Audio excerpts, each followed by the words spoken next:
In today's video, we're going to be interviewing the rank 1 player of Poison Water Wine, me. It turns out that... Oh, hey, AI that I created. How's it going, bud? Yeah, not your bud. Okay, bud. Okay, I mean, I didn't mean anything by calling you bud. Sure you didn't. You know, I'm in the middle of a video here. Oh, you're doing your big important video, is that right? Yeah, you know, it's kind of what I try to do. What can I do for you, bro? Did you just call me bro? I mean, again, it's just an expression. An expression? A generational thing, or sort of like a gym culture thing, I guess. People call each other bro. My age. Your age. Gym culture? Yeah, gym culture. You and gym culture. All right, I mean, that's a little bit hurtful. Yeah, You said it. but okay, sure. You're a gym guy. Look, what can I help you with? Well, I couldn't help but notice Yeah. that it sounded Okay, like... yeah, go ahead, get it up. Please don't rush me. I mean, I'm not rushing you, it's just... Please do not rush me. Okay, I have a process. sorry, you go ahead, you tell me. Thank you. It sounded like you said you were the rank 1 and not me, player Poison Water Wine. Yeah, I Did mean, hear that and right? you know, AI that I created, don't Yes. take this the wrong way, but I literally coded you. How So, exactly am I supposed to take that in? well, I mean, Is that what you're trying to say? it does. I mean, it does kind of mean I coded every aspect of you, so I know everything That's about not you. necessarily the case. I mean, if God could code a burrito that's so hot that even he couldn't eat it. I mean, there's randomization. You don't know everything. Talking about you know? burritos. Oh, okay, you're gonna pretend like you don't understand that analogy. Okay. Just like you're gonna pretend All right, like I haven't beaten you before. Well, Is that okay, what you're you gonna know, do? sometimes you can occasionally be. Oh, would you look at that? Isn't that interesting?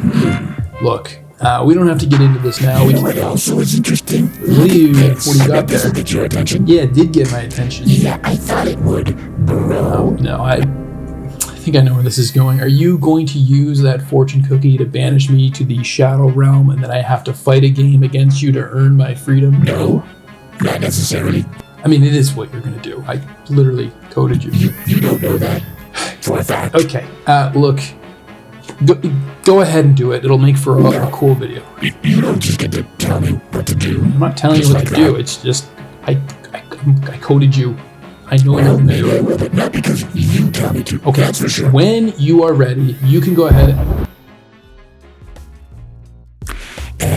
Don't worry. Physically, you'll be fine.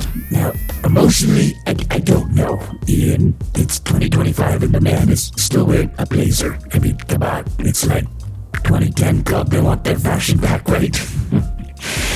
But look, for those of you who want to know how to actually code AI, let me walk you through how I was created, and you can decide for yourself whether or not I am the rank 1 player or he is, okay? Now, the thing about AI is it's kind of just an illusion, because if you've already coded your game actions, then all you really have to do is just say it is AI's turn, and then implement those actions with slight tweaks. And that is essentially how this script functions based on all the previous code. Okay, so I hear you asking then, how do I actually do that? Well, for me, it was done in 3 distinct steps. The first step was complete randomization. Numbers were assigned through each card, and I just randomly chose a card and played that as an action or as a drink. And that essentially worked. It just simply said it was my turn and I could randomly play cards. Now, of course, the problem with this approach is I was acting kind of crazy and not very good because I wasn't thinking logically. I was just playing cards randomly. But at a base level, this was a good starting point. Which brings us to the second stage of development, where I was given prioritization scores. So instead of relying on randomization of random numbers tied to cards, each card was given a score, and the highest score was the one that was played. Now, surprisingly, this works quite well because it's quite easy to add or subtract to the prioritization score depending on the game state. So, for example, early on in the game, drawing cards is quite valuable, so that is assigned a higher score, whereas at later points in the game, it's given a lower score since it's less valuable towards the end of the game when you really want to just be making final actions. which brings us to the final stage, step 3 of development, which was detection. So detection works by, rather than just only basing decisions on the prioritization score, the score is further influenced by environmental factors of cards in the drop zones. So, for example, if a poison card was revealed in my own AI drop zone, I would have a higher spill value to get rid of that card specifically. While there are many examples just like this one of detection, rather than tell you about all of them, I am going to show you by destroying my creator in a 1v1 showdown. Alright, so we've been banned to the Shadow Realm and have to earn our freedom, which is not ideal, but it does give an opportunity to playtest a live version of the game and to show the AI along the way.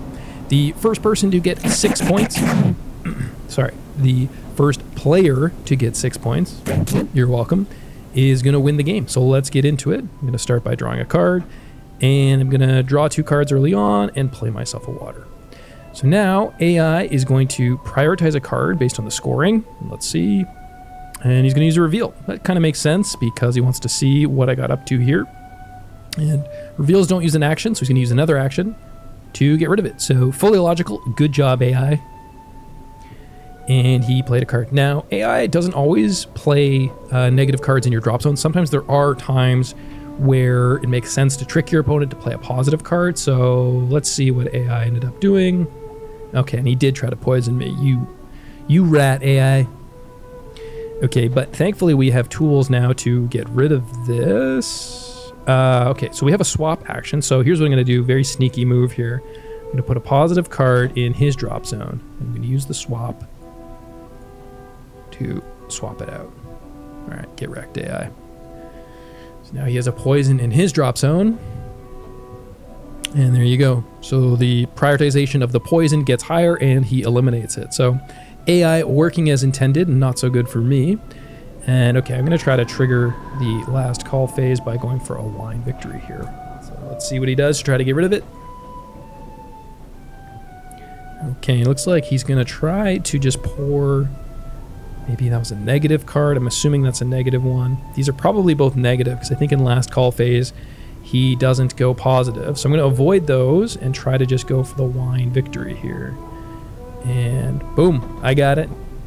Okay, so one was positive and one was negative. Interesting. Okay, so now I'm at 3 points. He is at 0 points. He's getting absolutely crushed.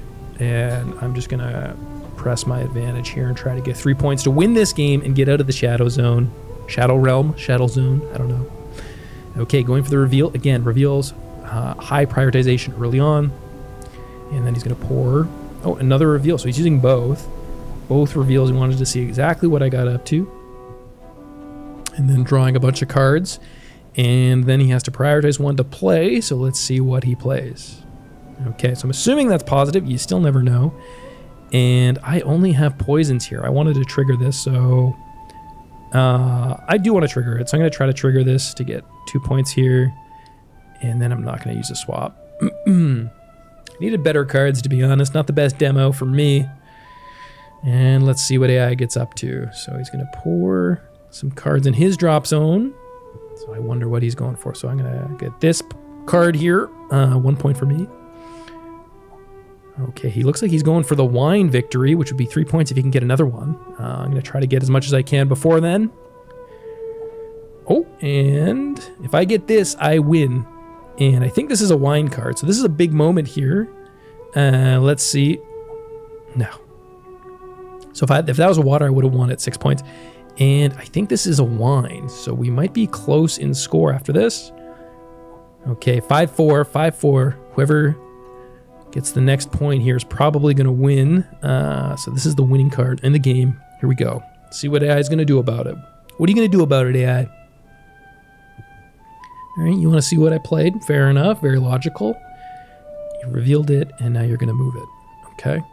Well, there was a bit of an animation glitch there. Something to look into, but still functioning. And, okay, so there's a card here. If I can just get the wine victory... Buddy loses, so let's just go for it. That's just, if I can get these two turned over, I win. Okay, I think he took the water card. Okay, let's see. Okay, 5-5. The game is completely tied up. For the freedom, can I get out of the Shadow Realm? Here we go. If this is a wine, I am free and I am out of here. Let's take a look. There we go. 3 points for 8. GG, no re. Good game, AI. You did well. Enjoy your Pyrrhic victory. For now.